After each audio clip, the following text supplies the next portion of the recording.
So in part one of this video series, we talked about how we have about 50 to 60,000 negative thoughts every day. And most of those negative thoughts are based on what are called cognitive distortions. And cognitive distortions are nothing more than distorted thinking. So in this part two series, I want to talk to you about 5 more kinds of cognitive distortions, or ways that we distort how we think about something.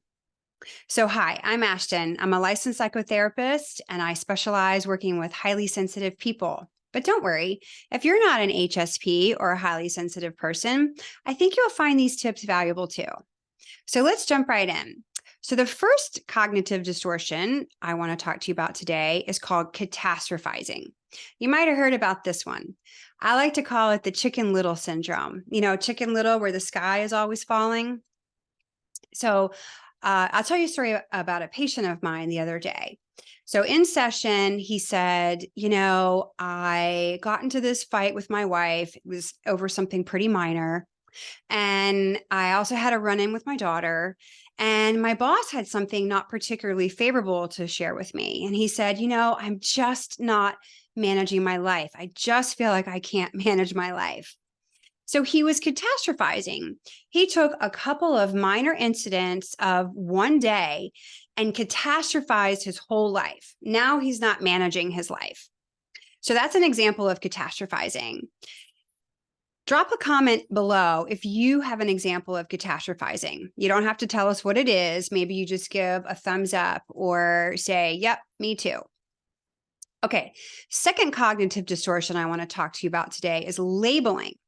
And that's when we label ourselves as something versus labeling an emotion or a behavior. So I'll give you an example about me with this one. I am usually the last mom to drop off my child in the morning and the last one to pick her up in the afternoon. So I could label myself as I'm a horrible mom because my child is the last one waiting to be picked up at the end of the day. Or I could just label the behavior as I'm not particularly punctual. Or I could even label myself as I have issues with being on time, or I tend to be tardy. Actually, my husband calls me Nick of Time Ashton. So I'm not usually late. I'm just usually right on time. Seems like the whole world is early. So that's number 2. So the first cognitive distortion we just talked about was catastrophizing. The second one was labeling. Third cognitive distortion I want to talk to you about is shoulds. I like to tell my patients, you're shoulding all over yourself. So when we say I should, it implies guilt. I should have done something and I didn't, or I shouldn't have done something, but I did. So I should have gone to bed last night earlier and I didn't. So I feel guilty. Or I shouldn't have had that extra piece of pizza or a glass of wine, and I did, so I feel guilty. So I like to say that you can replace the word could for should, and it really removes the guilt out of it. So I could have gone to bed earlier last night, and I didn't. Okay, maybe I'll go to bed early tonight. Or I could have had one less glass of wine or one less piece of pizza, and I didn't. So maybe I'll do that next time. Okay, so we have shoulds, catastrophizing, and labeling. The next one I want to talk to you about is personalization and blame. I'm going to put those in the same category. So personalization is when you make it all about you and you take on too much responsibility. And blame is when you take no responsibility and you make it about somebody else. So let me give you an example of personalization. Personalization could come into play. Let's say you're having a party and you are fortune telling. That's one we talked about in the first video. And you're thinking that nobody's having a good time.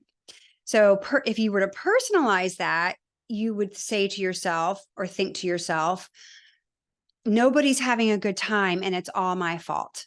Well, that's pretty ridiculous because it absolutely can't be your responsibility whether people have a good time at your party or not. And blame is the opposite. It's when we don't take any responsibility for our behavior or for our part in something.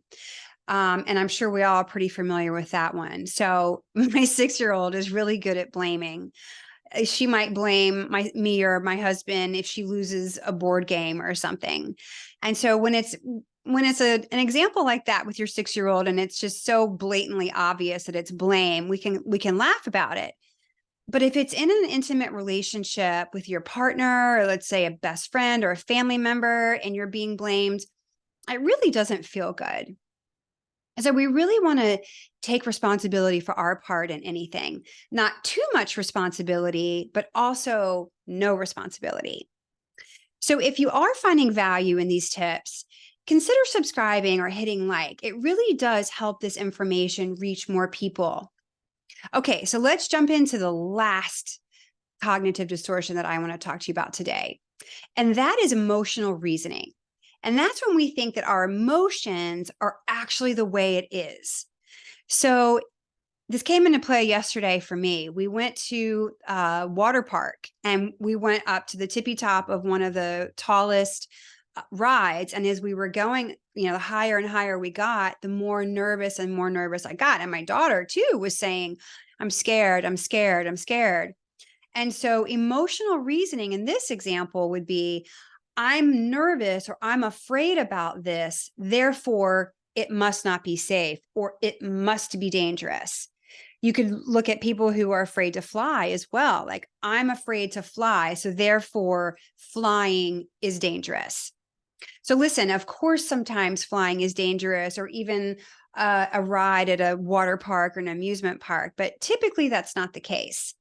So emotional reasoning is when we take how we feel and we make it true about the environment.